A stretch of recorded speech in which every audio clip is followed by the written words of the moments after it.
ನಮಸ್ಕಾರ ವಿದ್ಯಾರ್ಥಿಗಳೇ, ರಾಜ್ ಕೆ ಕ್ಲಾಸಸ್ಗೆ ಸ್ವಾಗತ. ನಾನು ಗಜೇಂದ್ರಗೌಡ, ರಾಜ್ಯಶಾಸ್ತ್ರ ಉಪನ್ಯಾಸಕರು. ಈ ದಿವಸ ನಾವು ದ್ವಿತೀಯ PUC ರಾಜ್ಯಶಾಸ್ತ್ರ ಪುಸ್ತಕದ ಅಧ್ಯಾಯ 2 ಚುನಾವಣೆಗಳು ಮತ್ತು ಭಾರತದಲ್ಲಿ ಪಕ್ಷ ಪದ್ಧತಿ ಈ ಪಾಠದ 1 ಅಂಕದ ಪ್ರಶ್ನೆಗಳಿಗೆ ಉತ್ತರಗಳನ್ನು ಈ ವಿಡಿಯೋದಲ್ಲಿ ಕಲಿಯೋಣ. ಮೊದಲಿಗೆ 1ನೇ ಪ್ರಶ್ನೆ, ಚುನಾವಣೆ ಪದದ ಮೂಲ ಪದ ಯಾವುದು?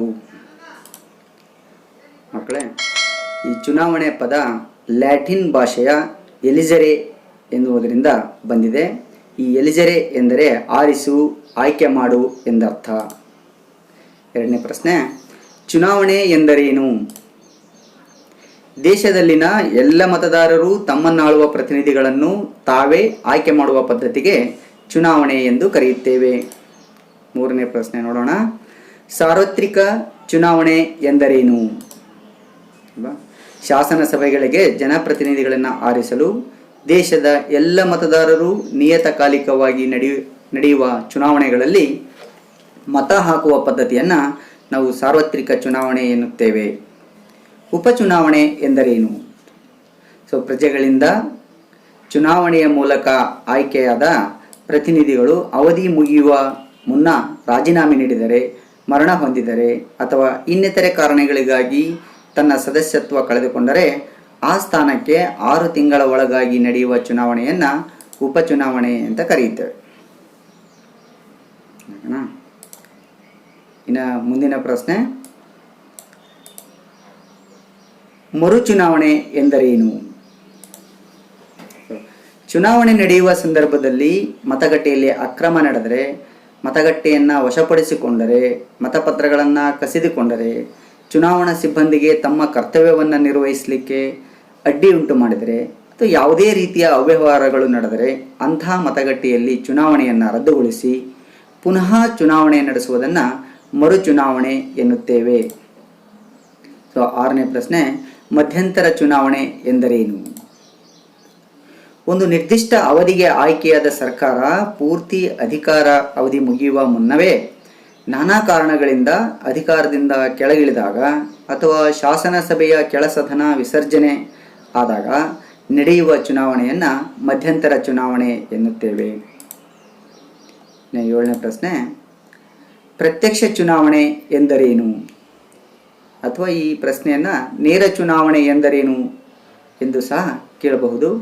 ಹಾಗಾಗಿ ನೇರ ಚುನಾವಣೆ ಎಂದರೆ ಒಂದು ರಾಷ್ಟ್ರದ ಚುನಾವಣಾ ವ್ಯವಸ್ಥೆಯಲ್ಲಿ ವಯಸ್ಕ ಮತದಾರರು ನೇರವಾಗಿ ಮತಗಟ್ಟೆಗೆ ಹೋಗಿ ತಮಗೆ ಬೇಕಾದ ಅಭ್ಯರ್ಥಿಗಳಿಗೆ ರಹಸ್ಯ ಮತದಾನದ ಮೂಲಕ ಮತ ಚಲಾಯಿಸುವ ಪದ್ಧತಿಯನ್ನು ಪ್ರತ್ಯಕ್ಷ ಚುನಾವಣೆ ಎನ್ನುತ್ತೇವೆ. ಓಕೆ. 8ನೇ ಪ್ರಶ್ನೆ, ಪರೋಕ್ಷ ಚುನಾವಣೆ ಎಂದರೇನು? ಒಂದು ರಾಷ್ಟ್ರದ ಚುನಾವಣಾ ವ್ಯವಸ್ಥೆಯಲ್ಲಿ ಮತದಾರರು ನೇರವಾಗಿ ಮತದಾನದಲ್ಲಿ ಪಾಲ್ಗೊಳ್ಳದೆ ಪ್ರಜೆಗಳಿಂದ ಆಯ್ಕೆಯಾದ ಪ್ರತಿನಿಧಿಗಳು ರಾಷ್ಟ್ರದ ಮುಖ್ಯಸ್ಥರನ್ನ ಆಯ್ಕೆ ಮಾಡುವ ವಿಧಾನಕ್ಕೆ ನಾವು ಪರೋಕ್ಷ ಚುನಾವಣೆ ಎನ್ನುತ್ತೇವೆ. ಇನ್ನು 9ನೇ ಪ್ರಶ್ನೆ, ಸಾರ್ವತ್ರಿಕ ವಯಸ್ಕ ಮತದಾನ ಪದ್ಧತಿ ಎಂದರೇನು? 18 ವರ್ಷ ತುಂಬಿದ ಎಲ್ಲ ಸ್ತ್ರೀ ಪುರುಷರು ಲಿಂಗ, ಧರ್ಮ, ಬುಡಕಟ್ಟು, ಆರ್ಥಿಕ ಮತ್ತು ಸಾಮಾಜಿಕ ಸ್ಥಾನಗಳ ತಾರತಮ್ಯವಿಲ್ಲದೆ ಮತದಾನದಲ್ಲಿ ಪಾಲ್ಗೊಂಡು ತಮಗೆ ಬೇಕಾದ ಅಭ್ಯರ್ಥಿಯನ್ನು ಆಯ್ಕೆ ಮಾಡುವ ವಿಧಾನವನ್ನು ನಾವು ಸಾರ್ವತ್ರಿಕ ವಯಸ್ಕ ಮತದಾನ ಪದ್ಧತಿ ಎನ್ನುತ್ತೇವೆ. ಮುಂದಿನ ಪ್ರಶ್ನೆ, ಭಾರತದಲ್ಲಿ ಮತ ಚಲಾಯಿಸಲು ಕನಿಷ್ಠ ವಯೋಮಿತಿ ಎಷ್ಟು? ಭಾರತದಲ್ಲಿ ಮತ ಚಲಾಯಿಸಲು ನಿಗದಿಪಡಿಸಿರುವಂತಹ ಕನಿಷ್ಠ ವಯೋಮಿತಿ 18 ವರ್ಷ. ಭಾರತ ಚುನಾವಣಾ ಆಯೋಗದಲ್ಲಿ ಎಷ್ಟು ಸದಸ್ಯರಿದ್ದಾರೆ? ಭಾರತದ ಚುನಾವಣಾ ಆಯೋಗದಲ್ಲಿ 3 ಜನ ಸದಸ್ಯರಿದ್ದಾರೆ. ಭಾರತದ ಚುನಾವಣಾ ಆಯೋಗದ ಆಯುಕ್ತರನ್ನು ಯಾರು ನೇಮಿಸುತ್ತಾರೆ? ಭಾರತದ ಚುನಾವಣಾ ಆಯೋಗದ ಆಯುಕ್ತರನ್ನ ಕೇಂದ್ರ ಸಚಿವ ಸಂಪುಟದ ಸಲಹೆಯ ಮೇರೆಗೆ ರಾಷ್ಟ್ರಪತಿಗಳು ನೇಮಕ ಮಾಡುತ್ತಾರೆ. ಇನ್ನು 11ನೇ ಪ್ರಶ್ನೆ, ಭಾರತದ ಚುನಾವಣಾ ಆಯೋಗದಲ್ಲಿ ಎಷ್ಟು ಸದಸ್ಯರಿದ್ದಾರೆ? ಭಾರತದ ಚುನಾವಣಾ ಆಯೋಗದಲ್ಲಿ 3 ಸದಸ್ಯರಿದ್ದಾರೆ. ಭಾರತದ ಚುನಾವಣಾ ಆಯೋಗದಲ್ಲಿ ಆಯುಕ್ತರ ಅಧಿಕಾರಾವಧಿ ಎಷ್ಟು? ಸೊ ಭಾರತದ ಚುನಾವಣಾ ಆಯೋಗದ ಆಯುಕ್ತರ ಅಧಿಕಾರಾವಧಿಯನ್ನು 6 ವರ್ಷಗಳಿಗೆ ನಿಗದಿಗೊಳಿಸಲಾಗಿದೆ. 6 ವರ್ಷಕ್ಕಿಂತ ಮುಂಚೆನೇ ಒಬ್ಬ ಆಯುಕ್ತರ ವಯಸ್ಸು 65 ವರ್ಷಗಳಾದರೆ ಆಗ ಅವರು ರಾಜೀನಾಮೆಯನ್ನು ಕೊಡುತ್ತಾರೆ ಅಥವಾ ನಿವೃತ್ತಿಯನ್ನು ಹೊಂದುತ್ತಾರೆ. ಸೊ ಹೀಗೆ 6 ವರ್ಷ ಅಥವಾ 65 ವರ್ಷಗಳಲ್ಲಿ ಇವುಗಳಲ್ಲಿ ಯಾವುದು ಮೊದಲು ಬರುತ್ತದೆಯೋ ಅದು ಅನ್ವಯಿಸುತ್ತದೆ. ಇನ್ನು EVM ಅನ್ನು ವಿಸ್ತರಿಸಿ ಅಂತ, ಎಲೆಕ್ಟ್ರಾನಿಕ್ ವೋಟಿಂಗ್ ಮಷಿನ್. ಸೊ ಇದನ್ನು ಕನ್ನಡದಲ್ಲಿ ವಿದ್ಯುನ್ಮಾನ ಮತಯಂತ್ರ ಎನ್ನುತ್ತೇವೆ. ಇನ್ನು 16ನೇ ಪ್ರಶ್ನೆ, ಎಪಿಕ್ ಅನ್ನು ವಿಸ್ತರಿಸಿ ಅಂತ, EPIC. So electors photo identity card. So ಇದನ್ನು ನಾವು ಮತದಾರರ ಗುರುತಿನ ಚೀಟಿ ಅಂತಲೂ ಕರೀತೇವೆ ಅಲ್ವಾ. ಮತದಾರರ ಗುರುತಿನ ಚೀಟಿ ಎಂದರೇನು ಅಂತ ಕೇಳಿದರೆ, ಚುನಾವಣೆಗಳಲ್ಲಿ ನಡೆಯುವ ಅಕ್ರಮ ಭ್ರಷ್ಟಾಚಾರ ಮತ್ತು ನಕಲಿ ಮತದಾನ ತಡೆಯುವ ಉದ್ದೇಶದಿಂದ ಚುನಾವಣಾ ಆಯೋಗವು ಮತದಾರರಿಗೆ ನೀಡುವಂತಹ ಗುರುತಿನ ಚೀಟಿ. ವಿದ್ಯುನ್ಮಾನ ಮತಯಂತ್ರ ಎಂದರೇನು? ಚುನಾವಣೆಯಲ್ಲಿ ಮತದಾನ ಮಾಡಲು ಬಳಸುವ ಆಧುನಿಕ ತಂತ್ರಜ್ಞಾನದ ಮತಪೆಟ್ಟಿಗೆಯನ್ನು ನಾವು ವಿದ್ಯುನ್ಮಾನ ಮತಯಂತ್ರ ಎನ್ನುತ್ತೇವೆ. ರಾಜಕೀಯ ಪಕ್ಷಗಳು ಎಂದರೇನು? ಸಾಮಾನ್ಯ ಸಿದ್ಧಾಂತದ ಆಧಾರದ ಮೇಲೆ ರಾಜಕೀಯ ಅಧಿಕಾರವನ್ನು ಪಡೆಯುವ ಉದ್ದೇಶದಿಂದ ಸಂಘಟಿತವಾಗಿರುವ ಜನಸಮೂಹವನ್ನು ರಾಜಕೀಯ ಪಕ್ಷ ಎನ್ನುತ್ತೇವೆ. ಇನ್ನು ಮುಂದಿನ ಪ್ರಶ್ನೆ, ಭಾರತದಲ್ಲಿ ಎಂತಹ ಪಕ್ಷ ಪದ್ಧತಿ ಇದೆ ಅಂತ. ಭಾರತದಲ್ಲಿ ಬಹುಪಕ್ಷ ಪದ್ಧತಿ ಜಾರಿಯಲ್ಲಿದೆ ಅಲ್ವಾ. 21ನೇ ಪ್ರಶ್ನೆ, ರಾಷ್ಟ್ರೀಯ ಪಕ್ಷ ಎಂದರೇನು? ಸೊ ರಾಷ್ಟ್ರೀಯ ಪಕ್ಷ ಎನ್ನುವುದಕ್ಕೆ ಚುನಾವಣಾ ಆಯೋಗವು ಹಲವಾರು ಮಾನದಂಡಗಳನ್ನು ನಿಗದಿಪಡಿಸಿದೆ. ಅದರಲ್ಲಿ ಒಂದು, ಲೋಕಸಭಾ ಅಥವಾ ವಿಧಾನಸಭಾ ಚುನಾವಣೆಗಳಲ್ಲಿ 4 ಅಥವಾ ಹೆಚ್ಚಿನ ರಾಜ್ಯಗಳಲ್ಲಿ 6% ಚಲಾಯಿಸಿದ ಊರ್ಜಿತ ಮತಗಳನ್ನು ಪಡೆದರೆ ಮತ್ತು ಯಾವುದೇ ರಾಜ್ಯಗಳಲ್ಲಿ 4 ಲೋಕಸಭಾ ಸ್ಥಾನಗಳನ್ನು ಪಡೆದರೆ ಅದನ್ನು ನಾವು ರಾಷ್ಟ್ರೀಯ ಪಕ್ಷ ಅಂತೇಳಿ ಕರಿತೀವಿ. ಇನ್ನು 22ನೇ ಪ್ರಶ್ನೆ, ಪ್ರಾದೇಶಿಕ ಪಕ್ಷ ಎಂದರೇನು ಅಲ್ವಾ.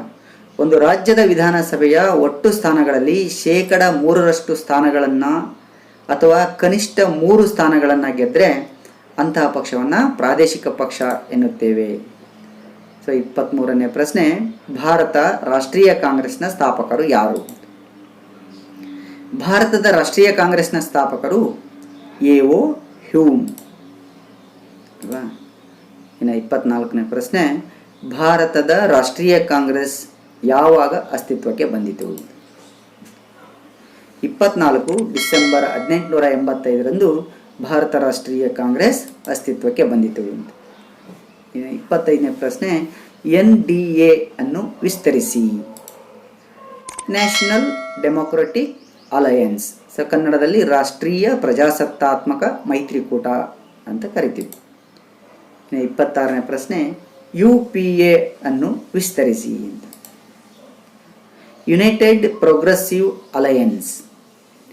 ಕನ್ನಡದಲ್ಲಿ ಸಂಯುಕ್ತ ಪ್ರಗತಿಪರ ಮೈತ್ರಿಕೂಟ.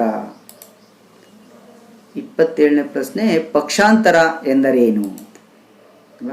ಪಕ್ಷಾಂತರ ಎಂದರೆ ಶಾಸನ ಸಭೆಯ ಸದಸ್ಯರು ತಮ್ಮ ಪಕ್ಷವನ್ನು ಬಿಟ್ಟು ಬೇರೆ ಪಕ್ಷವನ್ನು ಸೇರುವುದು. ಇದು ಇಂಗ್ಲಿಷ್ನ ಫ್ಲೋರ್ ಕ್ರಾಸಿಂಗ್ ಡಿಫೆಕ್ಷನ್ ಎಂಬ ಪದಕ್ಕೆ ಸಮನಾದುದಾಗಿದೆ. ಇನ್ನು 28ನೇ ಪ್ರಶ್ನೆ, ಪಕ್ಷಾಂತರ ನಿಷೇಧ ಕಾಯ್ದೆ ಯಾವಾಗ ಜಾರಿಗೆ ಬಂದಿತು? ಸೊ 1 ಏಪ್ರಿಲ್ 1985ರಂದು ಪಕ್ಷಾಂತರ ನಿಷೇಧ ಕಾಯ್ದೆ ಜಾರಿಗೆ ಬಂದಿತು. 29ನೇ ಪ್ರಶ್ನೆ, ಪಕ್ಷಾಂತರ ನಿಷೇಧ ಕಾಯ್ದೆ ಎಂದರೇನು? ಶಾಸನಸಭೆಯ ಸದಸ್ಯರು ತಾವು ಚುನಾವಣೆಯಲ್ಲಿ ಆಯ್ಕೆಯಾಗಿ ಬಂದ ಪಕ್ಷವನ್ನು ಬಿಟ್ಟು ಬೇರೊಂದು ಪಕ್ಷಕ್ಕೆ ಹೋಗುವುದನ್ನು ನಿರ್ಬಂಧಿಸಲಿಕ್ಕಾಗಿ ಜಾರಿಗೆ ತಂದ ಕಾಯ್ದೆಯನ್ನು ಪಕ್ಷಾಂತರ ನಿಷೇಧ ಕಾಯ್ದೆ ಎನ್ನುತ್ತೇವೆ. ಇನ್ನು ಪಕ್ಷಾಂತರ ನಿಷೇಧ ಕಾಯ್ದೆಯನ್ನು ಯಾರು ಜಾರಿಗೆ ತಂದರು? ಭಾರತದ ಅಂದಿನ ಪ್ರಧಾನಮಂತ್ರಿ ಶ್ರೀ ರಾಜೀವ್ ಗಾಂಧಿಯವರು 1985ರಲ್ಲಿ 52ನೇ ಸಂವಿಧಾನ ತಿದ್ದುಪಡಿಯ ಮೂಲಕ ಜಾರಿಗೆ ತಂದರು. 31 ನೋಟಾವನ್ನು ವಿಸ್ತರಿಸಿ. ಸೊ ನೋಟಾ ಅಂದರೆ none of the above.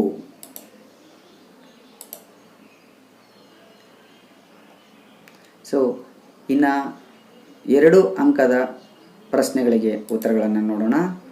So ಒಂದನೆಯದು, ಚುನಾವಣಾ ಆಯೋಗ ಎಂದರೇನು? ಭಾರತದಲ್ಲಿ ಮುಕ್ತ, ನಿಷ್ಪಕ್ಷಪಾತ, ನ್ಯಾಯಸಮ್ಮತ ಚುನಾವಣೆಗಳನ್ನು ನಡೆಸಲು ಸಂವಿಧಾನದ 324ರಿಂದ 329ರವರೆಗಿನ ವಿಧಿಗಳ ಪ್ರಕಾರ ರಚನೆಯಾಗಿರುವ ಆಯೋಗವೇ ಚುನಾವಣಾ ಆಯೋಗ. ಇದು ಒಬ್ಬ ಮುಖ್ಯ ಚುನಾವಣಾ ಆಯುಕ್ತರನ್ನು ಹಾಗೂ 2 ಚುನಾವಣಾ ಆಯುಕ್ತರನ್ನು ಒಳಗೊಂಡ ತ್ರಿಸದಸ್ಯ ಆಯೋಗವಾಗಿದೆ. ಇದೊಂದು ಸ್ವಾಯತ್ತ ಸಂಸ್ಥೆ ಮತ್ತು ಸಂವಿಧಾನಿಕ ಸಂಸ್ಥೆಯಾಗಿದೆ. ಈ ಚುನಾವಣಾ ಸಂದರ್ಭದಲ್ಲಿ ನಾಮಪತ್ರ ಸಲ್ಲಿಸುವಾಗ ಅಭ್ಯರ್ಥಿಯು ಕಡ್ಡಾಯವಾಗಿ ಘೋಷಿಸುವ ಯಾವುದಾದರೂ 2 ಅಂಶಗಳಾವುವು? ಸೊ ಇದು ಪರೀಕ್ಷಾ ದೃಷ್ಟಿಯಿಂದ ಅತ್ಯಂತ ಮುಖ್ಯವಾದ ಪ್ರಶ್ನೆ. ಅಭ್ಯರ್ಥಿಯು ಚುನಾವಣಾ ಸಂದರ್ಭದಲ್ಲಿ ನಾಮಪತ್ರ ಸಲ್ಲಿಸುವಾಗ ಕಡ್ಡಾಯವಾಗಿ ಕೆಲವು ವಿವರಗಳನ್ನು ಘೋಷಿಸಬೇಕು. ಅವುಗಳೆಂದರೆ ಅಪರಾಧ ವಿವರಗಳ ಕಡ್ಡಾಯ ಘೋಷಣೆ, ಶೈಕ್ಷಣಿಕ ವಿವರಗಳ ಹಿನ್ನೆಲೆ ಮತ್ತು ಆಸ್ತಿ ವಿವರಗಳ ಹಿನ್ನೆಲೆ.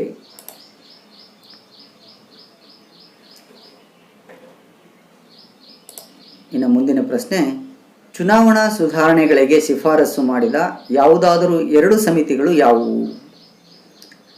ಅಥವಾ ಸರ್ಕಾರವೇ ಚುನಾವಣಾ ವೆಚ್ಚವನ್ನು ಭರಿಸಲು ಶಿಫಾರಸು ಮಾಡಿದ ಸಮಿತಿಗಳು ಯಾವುವು? ಈ 2 ಪ್ರಶ್ನೆಗಳಿಗೂ ಒಂದೇ ಉತ್ತರವನ್ನು ನಾವು ನೀಡಬಹುದು. ಹಾಗಾಗಿ ಇದು ಪ್ರಶ್ನೆ ಕೂಡ ಪರೀಕ್ಷಾ ದೃಷ್ಟಿಯಿಂದ ಅತ್ಯಂತ ಮುಖ್ಯವಾದ ಪ್ರಶ್ನೆ.